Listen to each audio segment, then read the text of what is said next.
કમળેશ ગામે પાડોશીઓ વચ્ચે સામાન્ય બાબતે બોલાચાલી થતા બોલાચાલી ઉગ્ર બનતા 4 વ્યક્તિઓને પહોંચી ઈજા। કમળેશ ગામે રહેતા પાચાભાઈના ઘરની બાજુમાં રહેતા પડોશી દ્વારા નશાની હાલતમાં અવારનવાર ગાળો બોલતા હોય અને તેમની બારીમાંથી પાચાભાઈના ફળિયામાં બધા બેઠા હોય તો પણ થૂકતા હોય, જેને લઈને પાચાભાઈ તથા તેમના પુત્ર દ્વારા તેમને ના પાડવામાં આવતા પાચાભાઈ અને તેમના પુત્રની સાથે બોલાચાલી કરી આ બોલાચાલી ઉગ્ર બનતા પાચાભાઈ, તેમના પુત્ર, તેમની પુત્રી તેમજ જમાઈ ઉપર 6 થી 7 લોકોએ હુમલો કર્યો હતો, જેમાં મારનારમાં કિશોરભાઈ, મોહનભાઈ, મુકેશભાઈ, નરેશભાઈ આ વ્યક્તિઓના નામ સામે આવ્યા છે। આ મારામારીમાં એક મહિલા સહિત 3 લોકોને ઈજા પામી છે। ઈજાગ્રસ્તોને તાત્કાલિક સર્ટી હોસ્પિટલ ખાતે ખસેડવામાં આવ્યા। આ અંગે પોલીસ ફરિયાદ નોંધાતા વધુ તપાસ હાથ ધરાઈ છે।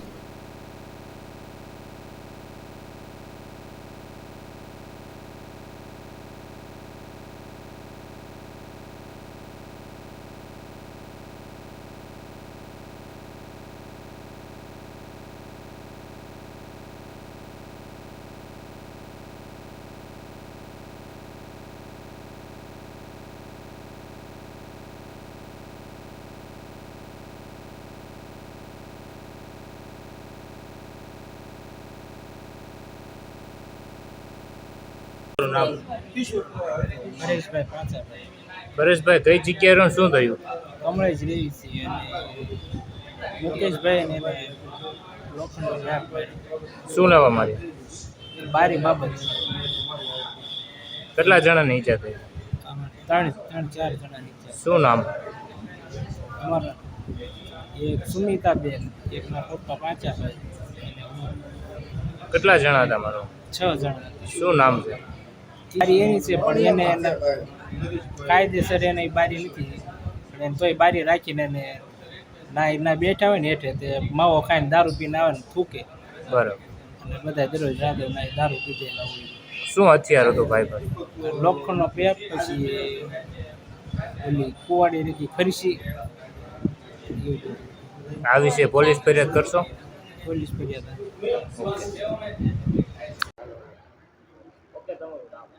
મારું નામ સતીશભાઈ હકાભાઈ એકલવા પરમાર। અમે કમળેશ રહીએ છીએ।